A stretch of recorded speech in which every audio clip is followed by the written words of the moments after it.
Welcome back, everybody. How are you doing? Hope you're doing fine. Doing pretty good myself. We're back here in the little world where I'm showing off Thaumcraft 3, and I have already went ahead and finished all the researches that I could. I'm pretty sure I got them all. If there's any more, I do not know about them. So let's see, where are we starting today? Let's start with what's in the chest. In the chest we have Goggles of Revealing, Boots of the Traveler, some glass files, a portable hole, and a nether star. The glass files and nether star are going to come in handy a little bit later. Right now, we're going to throw on these Goggles of Revealing, and we're going to look at the information it reveals. Now, in the lower left corner of the screen, right down here, there is now a gauge. This is a little meter that shows your aura's vis level. It also has an A, which gives you a numerical value for the vis level, and an F, which tells you the level of flux that is in the aura. Right now we're at a minimal level. That is from earlier when we were first making things in the Crucible and releasing flux into the atmosphere. You also will notice after I fly out of the house, where is one of those things? There we go. Here it is. This is an aura node. Now, it's got black lightning shooting out of it because of the flux level that there is in the atmosphere. You also might notice that the aura level is at 500 out of 454. This is because of an item called crystal clusters. Crystal clusters are capable of boosting an aura beyond its normal limits. They are kind of further down the tree, but you're able to make them in an Infusion Altar, and they can be any of the 4 elements, the magic, or a mixture of all of them.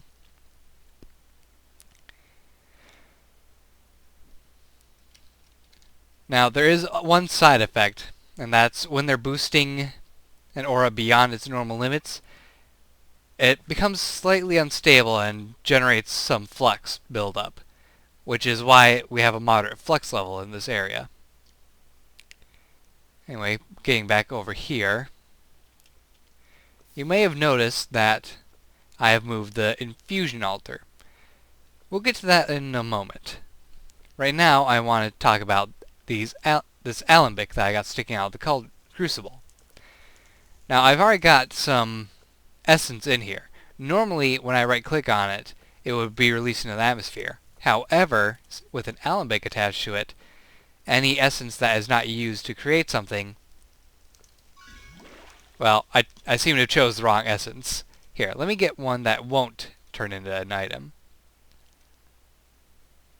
Let's go with magic. There we go. As you see, the essence drained into the alembic instead of being released into the atmosphere. Now that it's in this alembic, I can take one of these glass files and store it for later use.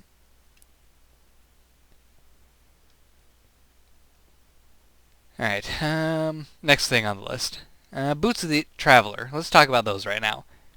Boots of the Traveler increase your movement abilities. While I'm wearing them, I move twice as fast. I can swim twice as fast, although there's no ponds around here for me to show you. And I can jump twice as high. Normally, you wouldn't be able to jump over one of these stone walls. However, with Boots of the Traveler, it's not a problem.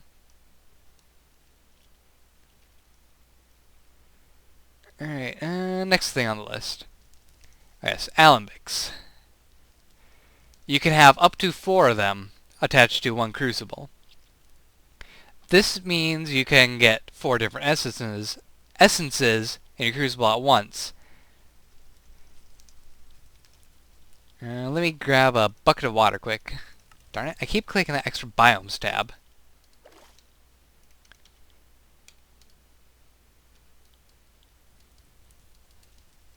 For some reason I can't put it in here.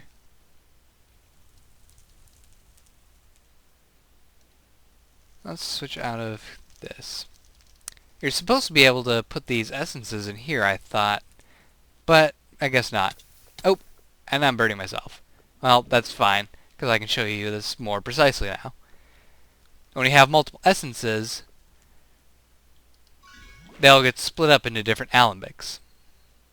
And each alembic is only able to hold up to 16 of an essence. Ah, darn it. And if you want to get your essence out of the alembic and back into the crucible, simply wait for the water to start boiling, right-click on the alembic, and it goes back into the crucible to be used when you desire.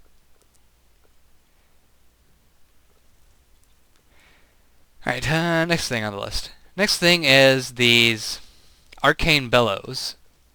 Now you can attach them to things like the crucible, or you can even attach them to a regular furnace.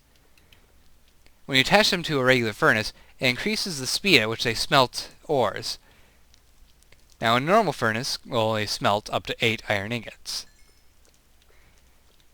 A furnace with 1 of these Arcane Bellows can smelt a couple extra.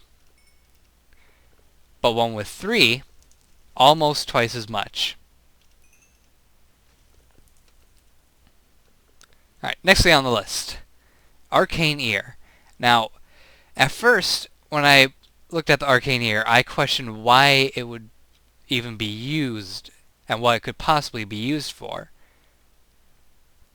The thing that it does is it emits a redstone signal when it hears a note it is tuned to. You can tune it the same way you do a note block, simply by right-clicking on it. And if you tune a note block to it, it emits the same signal. Or it emits a redstone signal. Now, I'm using this right now for something kind of clever. The thing I found that this is best used for is wireless redstone. Something I never thought of when I first made one of these things. But here you can see I have a note block with a button on it tuned to this Arcane Ear, and it's going to be powering this timed T flip-flop I made earlier when I was showing the wands. And what it's going to power is an Arcane Levitator. Now an Arcane Levitator has the ability to levitate a player. I'll demonstrate it right now. And up we go. So basically you can make a sort of elevator out of these things. Now, going down, of course, you're going to be taking damage. However, with an Arcane Levitator above you, it will slow your descent as long as you're within 10 blocks of its little stream. Meaning that within 10 blocks, you take no damage. Alright, moving on. Let's see, what is next on the list? Next on the list, warded doors and arcane pressure plates. Now, warded doors and warded stone are pretty unique. They have the ability to be completely indestructible to anyone except the player who places them. Same with the doors and the pressure plates. There's also arcane glass, or warded glass, excuse me, not arcane. Warded glass, which has the same effect.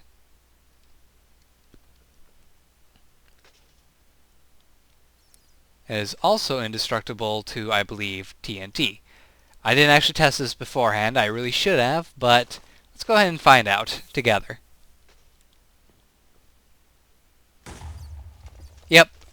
Just what I thought.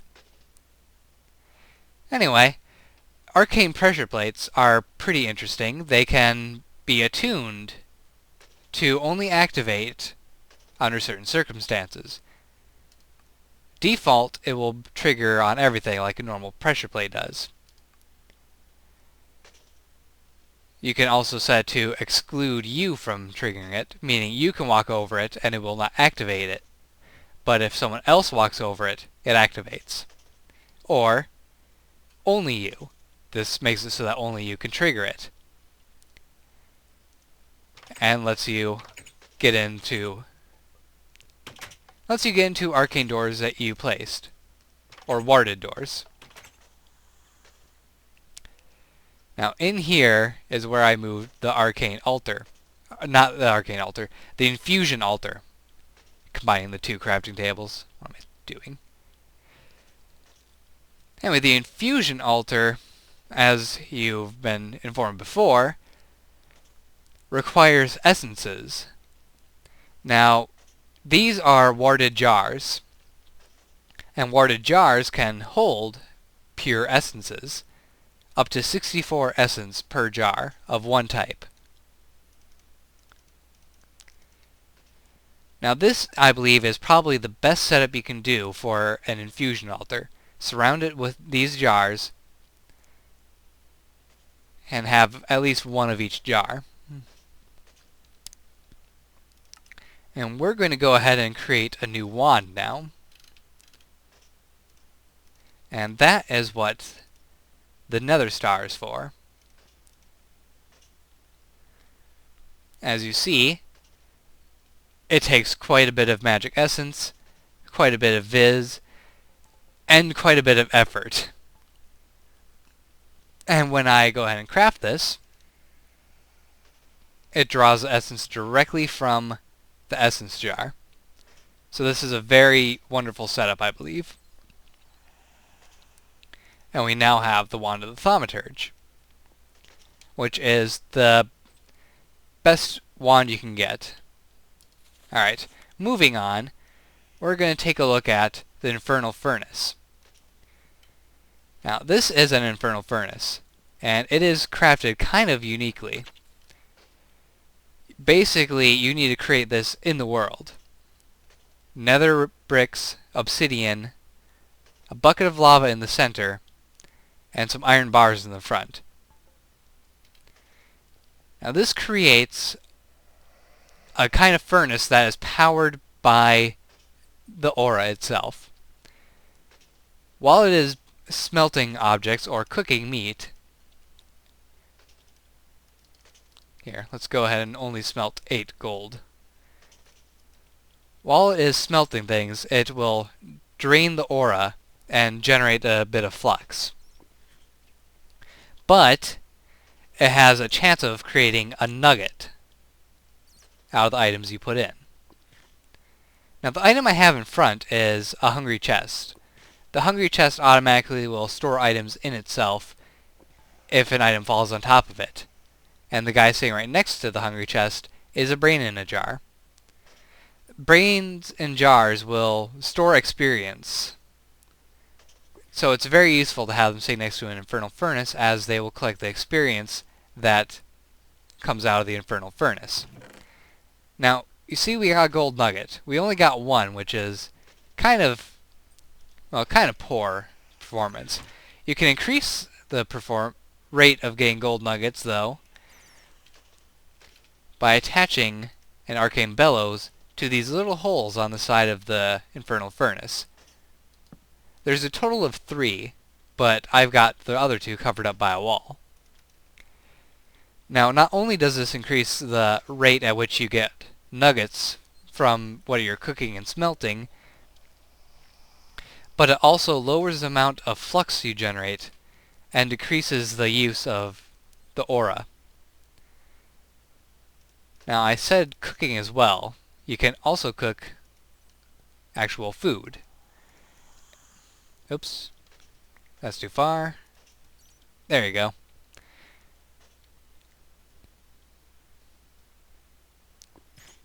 And there we go. Now, when you're cooking food, you can also get nuggets. Like here, I am getting beef nuggets.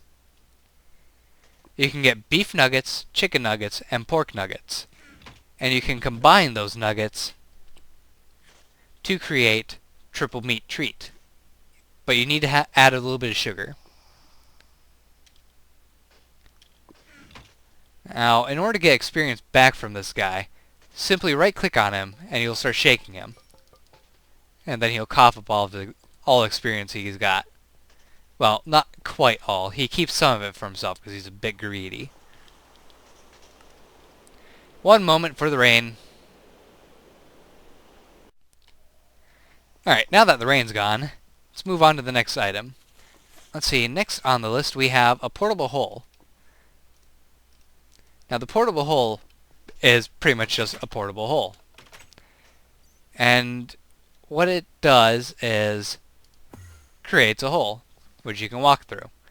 Now, when you do this, the hole takes damage, but it repairs itself by drawing some viz out of the local aura. It's got a pretty decent range, but will always stop when it gets to an empty space of air. Now you can't actually interact with things through the hole because it still treats it as if there's a block in the way.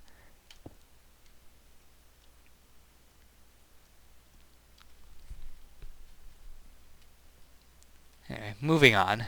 Next item on the list. Let's see, we covered crystal clusters, we covered the portable hole, we covered alembics, which is under basic flux research, brains in jar, infernal furnace, hungry chest, arcane levitators, special security. Ooh, one thing I forgot with the special security stuff. This is especially important in multiplayer. Now, normally in Arcane Door, you are the only person that's able to open it. However, you can give someone a key. Now, you can tune a key to a door. Let me grab one quick. Here, iron and gold. You can tune a key to a door simply by right-clicking on it. Now, if a person has this key, they can open the door by right-clicking on the door, which makes it so that you can have more than one person able to enter an area that's locked off with an arcane door. Now the golden keys, I forgot what they do. Let's see. Also grants other people iron key access.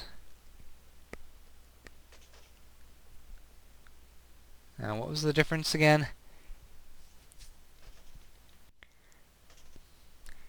Alright, so from what I gather, there's not too much of a difference, other than the gold key allows the person who created... Not the person who created. The gold key allows the person who was given the gold key to create iron keys for the door. That's my understanding of it, at least. I can't really test it out right now because I'm not in a multiplayer world, and I don't have someone here to do LAN with me to try that out. I'll have to try it on my server sometime to see if I'm actually right. Anyway, moving on. Let's see, I believe there's only a couple more things for me to talk about. Yes, the aura manipulation and the Arcane Bore. Let's talk about aura manipulation first. This is a device that lets you manipulate the aura. It is crafted using these obsidian totems, which you can find dotting the landscape. And this... You're not a crystal cluster. A crystal core, that's what it was called. Now, in order to actually create it, you're going to need another nether star and 4 mixed crystal clusters, along with a pretty decent variety of essence. And then you have to actually create the structure, which is laid out like this. Now once it is created, if you right click on it with the wand, it is going to search a 24 block radius, was it? Or was it a 25? Yep, 24 block. It's going to search a 24 block radius around it, find the closest node in that radius, and draw that node towards it. And it is one heck of a light show.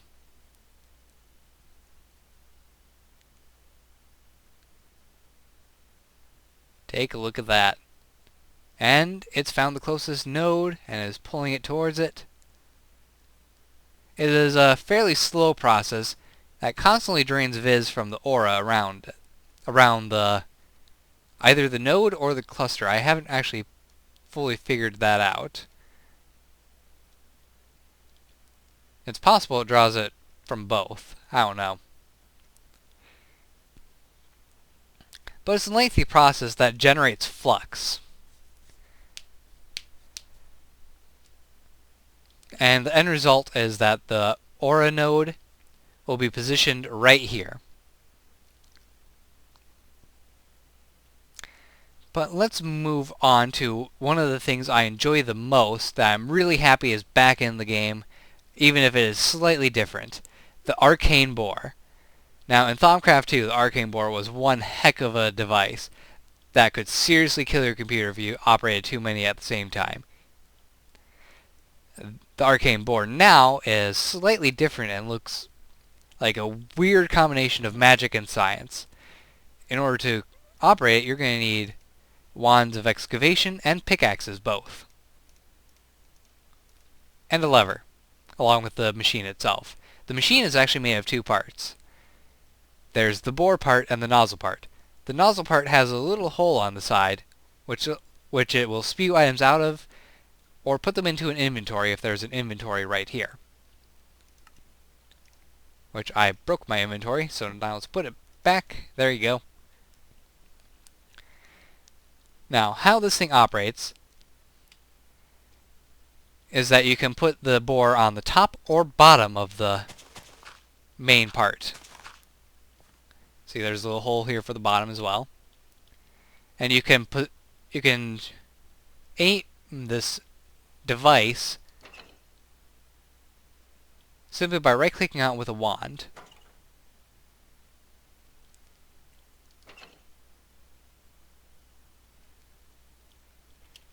But we are going to aim it straight up because that's where I set up some materials for it to dig through. And here's the interface. You have a slot for a wand and a slot for a pick. Now the standard width of the hole it will dig is 5. You can increase this, however, by using something like a wand of potency, which will increase the area based on the potency level. Right now it's got 9. And I don't believe that any other things will increase that.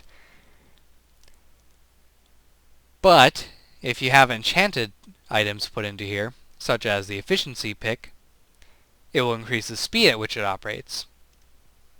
Unbreaking, I believe it will just last for longer because the pick will break slower. Fortune, and even Silk Touch. Now here is something I find very odd. You can have a Treasure 2 wand in here, which gives you Fortune 2, and a Silk Touch pick in here, which will give it Silk Touch. I don't know if it actually will operate like this. It might not even turn on. I want to try it, but I don't want to crash anything at all right now. So we're not going to turn that on. We're just going to give it efficiency so it operates very fast. Now you might be thinking, hey, maybe I can put 2 fortunes in here and have super bonus fortune. Well, you can't. It will just go with the highest level fortune that's in there. Alright. Let's make it dawn, and we will watch this thing go. Now, I do have 9 diamond blocks up here, and we have a Fortune 2 wand in here, so we'll see how many diamonds we actually get. And there she goes.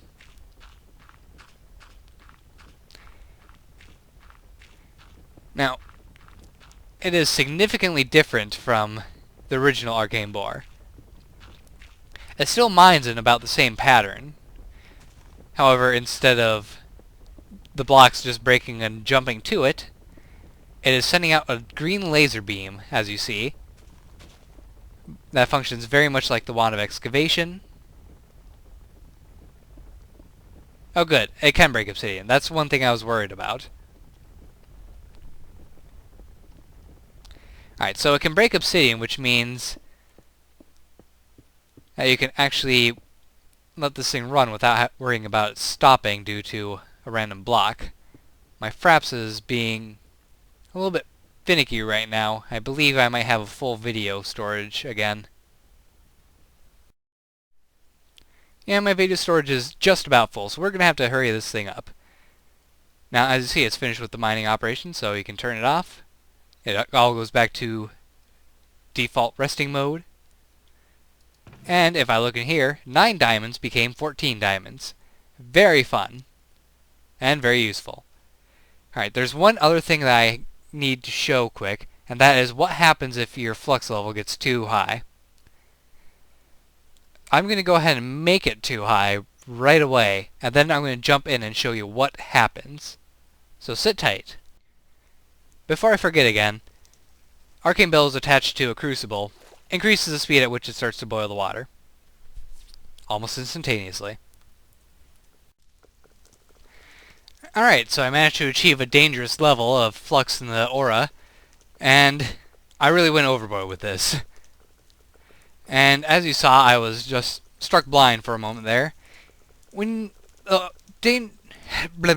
when the flux level is too dangerous, you get struck with random illnesses, such as mining fatigue, blindness, hunger. Wisps start spawning like crazy out of aura nodes.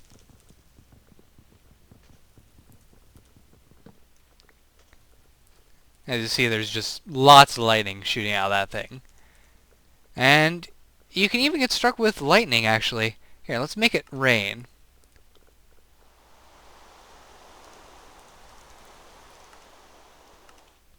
I'm really tired of the sound of rain. And hopefully at some point we'll get struck by lightning. Well, it would seem that the lightning is not really agreeing with us today.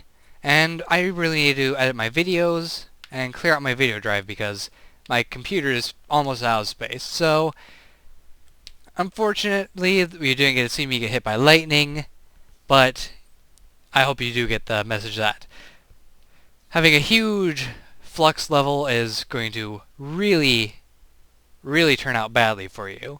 Your livestock will die, you might die, you'll always be sick. Just try to avoid it as best you can.